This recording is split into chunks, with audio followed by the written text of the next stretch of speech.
Hello everyone, welcome back to our channel. This is Suchi Rana and I welcome you all in this current affairs session. आज है 15 सितंबर और आज हम discuss करने वाले हैं same as it is pattern में कुछ क्वेश्चन आंसर्स आपके लिए फ्रेम किए गए हैं and with full on explanation, right? आप पीडीएफ पे डाउनलोड कर सकते हैं through our Telegram channel. So let's proceed with current affairs of 15 सितंबर 2020. आज जो हम सबसे पहले क्वेश्चन कर रहे हैं वो है प्रीवियस डे का क्वेश्चन नंबर 2, जिसमें था ऑप्शंस में थोड़ा सा फेरबदल किया गया है. वो ये है कि which of the following telecom company rebranded as VI. कि निम्नलिखित दी गई टेलीकॉम कंपनियों में से किसको रीब्रांड कर वीआई बनाया गया है. जब कल आपका ये ऑप्शन था तो यहाँ पर सिर्फ वोडाफोन था.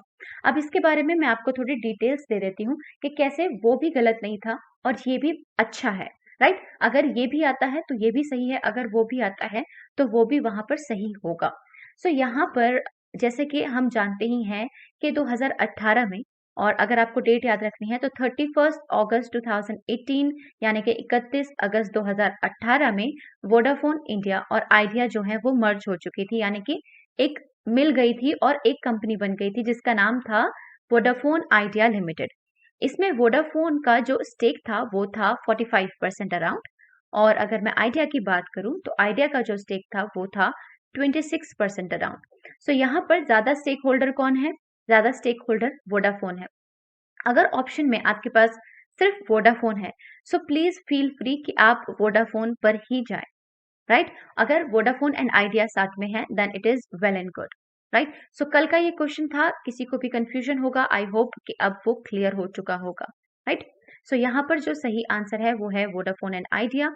वोडाफोन एंड आइडिया मर्ज होकर इसको रीब्रांड किया गया है वीआई में, और इसके साथ जो अभी आईपीएल 2020 होने वाला है वहां पर ये एक गेमिंग कंपनी ड्रीम 11 के साथ स्पॉन्सर कर रही है आईपीएल को, राइट? तो पढ़ते हैं आज के हमारे फर्स्ट क्वेश्चन की तरफ, जो है 15 सितंबर 2020 का फर्स्ट क्वेश्चन.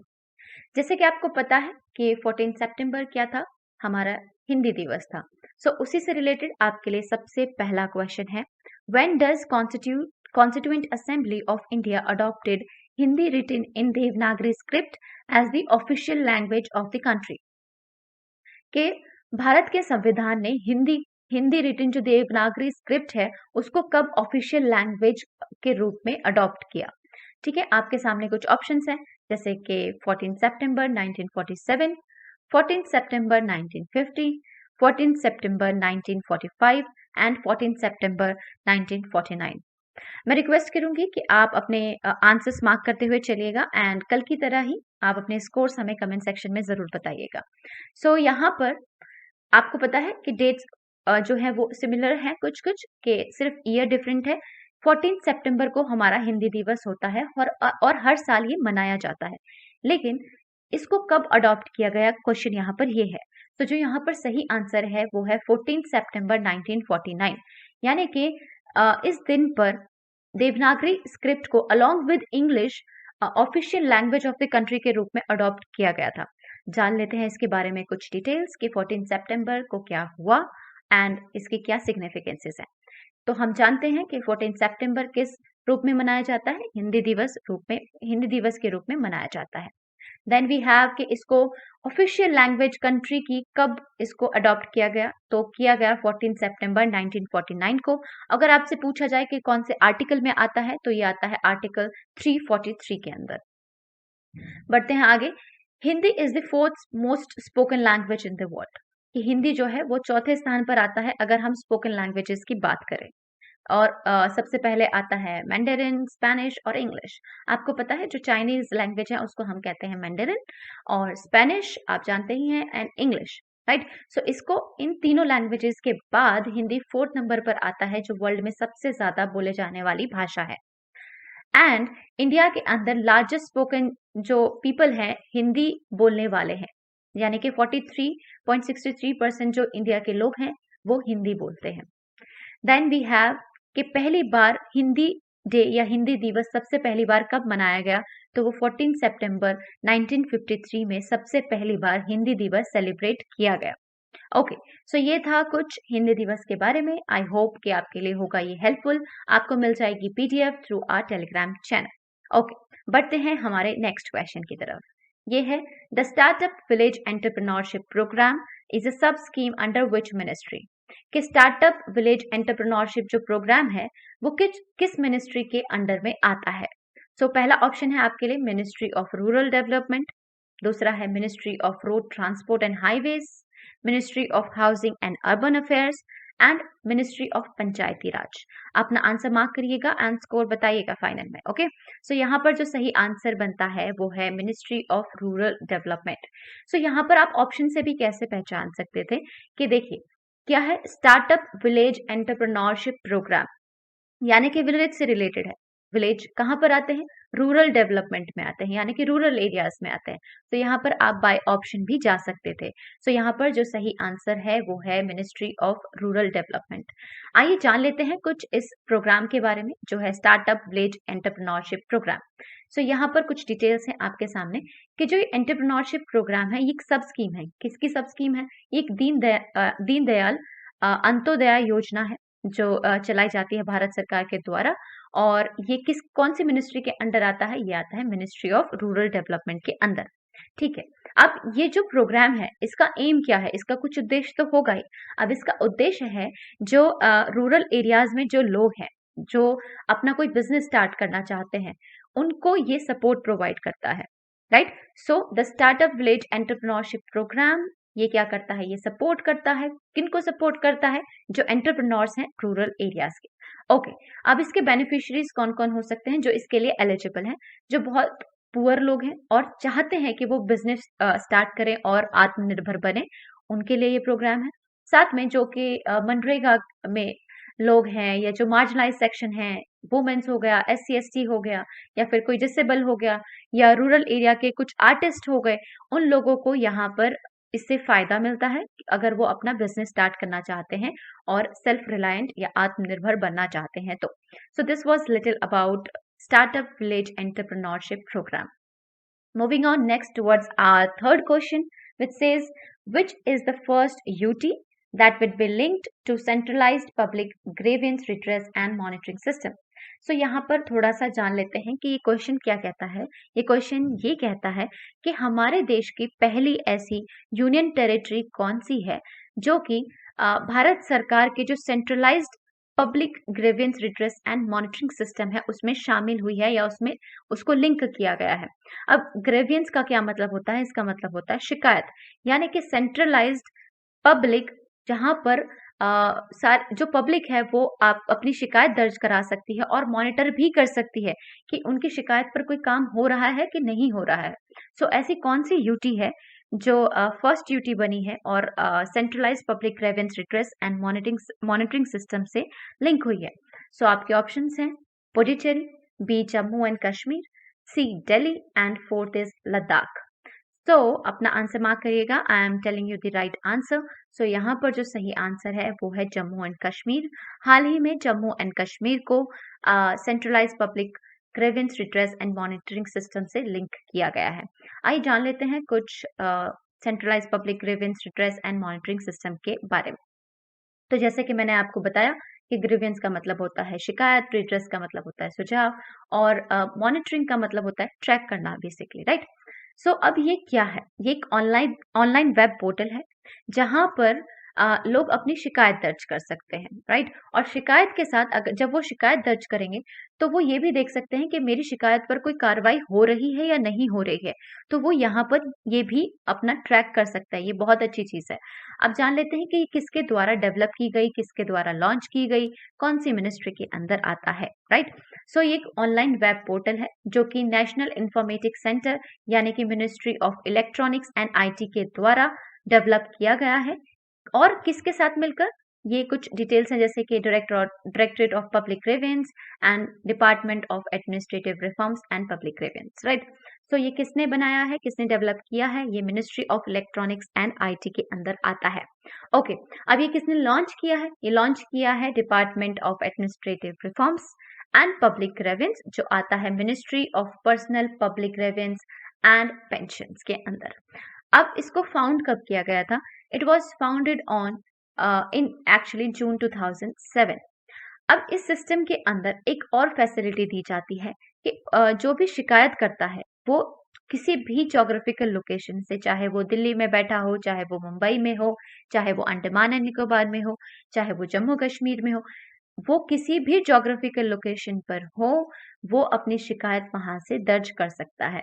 क्योंकि क्या है, ये एक ऑनलाइन वेब पोर्टल है और वहीं पर बैठे बैठे ही वो अपनी जो शिकायत है उसको ट्रैक कर सकता है कि मेरी शिकायत पर कितना काम हुआ है, वो कितना आगे बढ़ी है।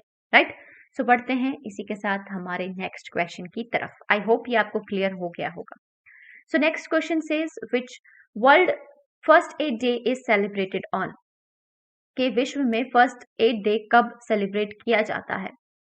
1 सितंबर, फर्स्ट वीक ऑफ सितंबर, या फिर फर्स्ट सैटरडे ऑफ सितंबर, या फिर सेकेंड सैटरडे ऑफ सितंबर, या फिर fourth Saturday of September.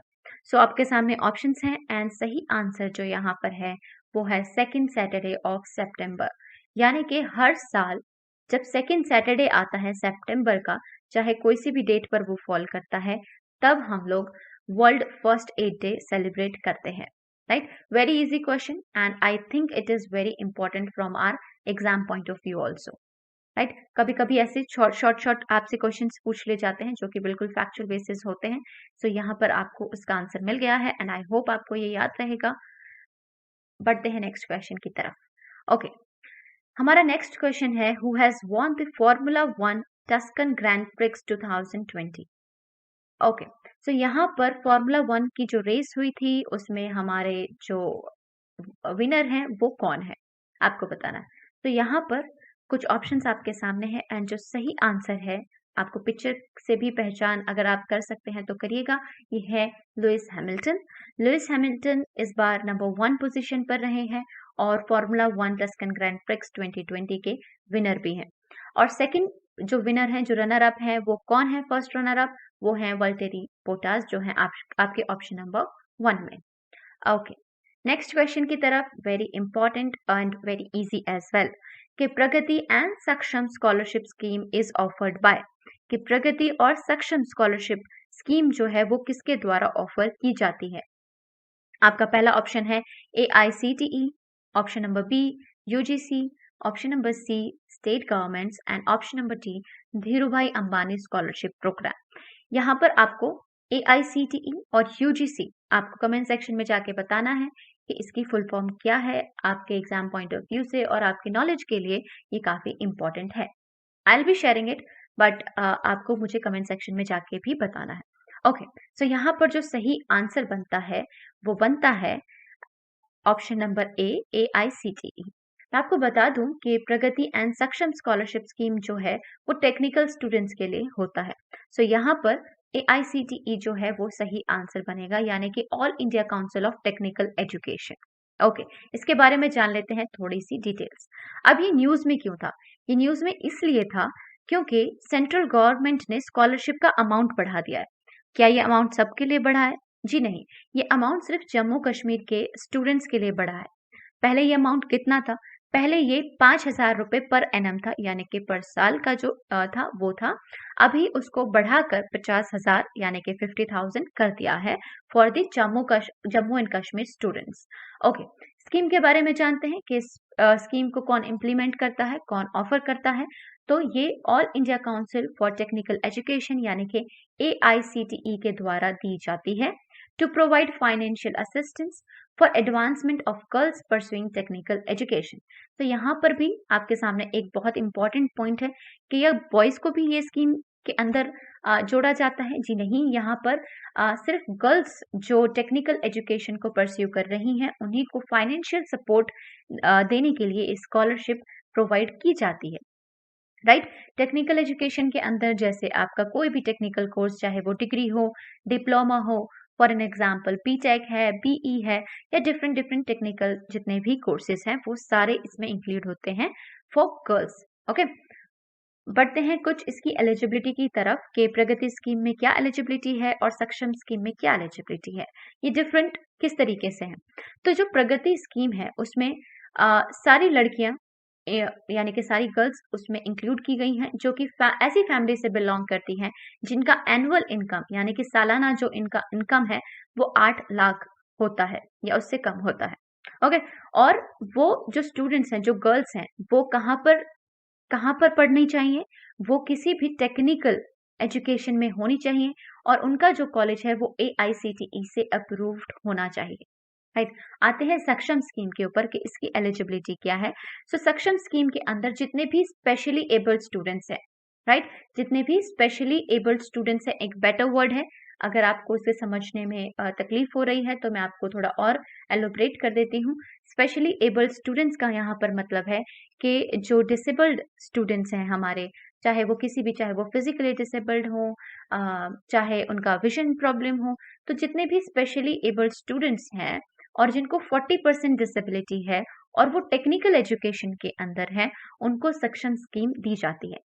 Right. मैं एक बार दोबारा रिपीट करती हूँ कि सक्षम स्कीम किनको दी जाती है? सक्षम स्कीम उन स्टूडेंट्स को दी जाती है जो कि स्पेशली एबल्ड होते हैं और किसी टेक्निकल एजुकेशन में है, चाहे वो डिग्री हो, चाहे डिप्लोमा हो, और जो उनकी डिसेबिलिटी है वो 40% या अबव होनी चाहिए।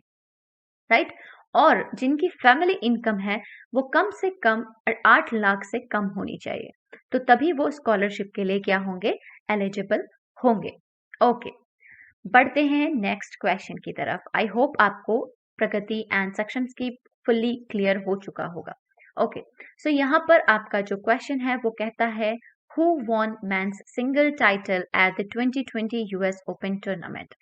अब यहाँ पर हमने कल ही एक क्वेश्चन डिस्कस किया था कि किसने अभी हाल ही में अपना सेकंड US ओपन टूर्नामेंट जीता है सिंगल्स में, वुमेन कैटेगरी में। सो हमने अच्छे से उसको डिस्कस किया था। अगर आपने वो नहीं देखा है, just go and watch the previous video. Okay.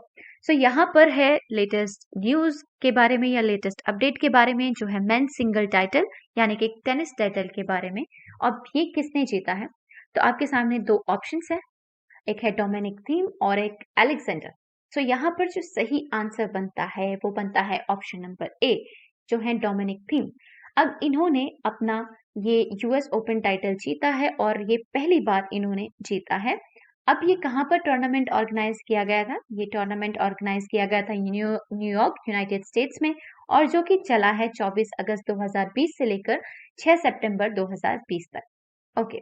बढ़ते हैं हमारे आज के लास्ट क्वेश्चन की तरफ, और ये है कुछ इस तरह।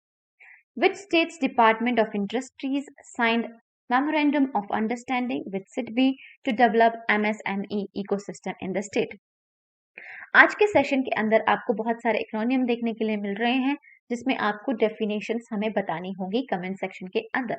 सो मैं आपको थोड़ा सा बता देती हूँ कि कौन सा ऐसा स्टेट है जिसके डिपार्टमेंट ऑफ इंडस्ट्रीज ने एक मेमोरेंडम ऑफ अंडरस्टैंडिंग साइन किया है। किसके साथ? सिडबी के साथ। क्यों?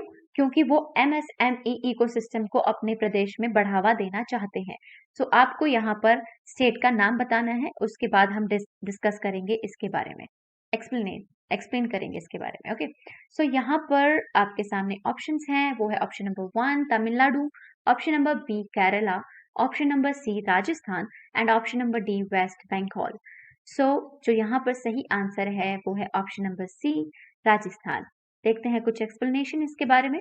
सो सिडबी की जो फुल फॉर्म है वो है small industries development bank. Okay. और MSME की भी मैंने यहाँ पर आपको फुल फॉर्म दे दी है। सो राजस्थान का जो डिपार्टमेंट ऑफ इंडस्ट्रीज है, उन्होंने सिडबी के साथ काम करने का फैसला किया है, जिससे कि वो जो MSME जो ग्रुप्स हैं वहां पर, जो कि small micro and medium enterprises के जो लोग हैं वहां पर, उनको फाइनेंशियली, टेक्निकली या मार्केटिंग या एक्सपोर्ट के मामले में सपोर्ट करने के लिए राजस्थान जो गवर्नमेंट है उन्होंने ये फैसला किया है कि वो सिडबी के साथ काम करेंगे। और MSME एक्ट जो है वो 2006 में आया था। ये आपके लिए है additional information. Okay. I really hope कि आपको यहाँ तक सारे टॉपिक्स बहुत ही अच्छी तरीके से क्लियर हो गए होंगे एंड आपका स्कोर अच्छा रहा होगा। आप कमेंट सेक्शन में जाके हमें ज़रूर बताइएगा and join our Telegram channel to get the PDF. Okay, so this was all about today. Thanks for watching us, and if you like the video, आप लाइक कीजिएगा, वीडियो शेयर कीजिएगा and channel को subscribe भी कीजिएगा। So thank you so much for watching today and we will see you tomorrow.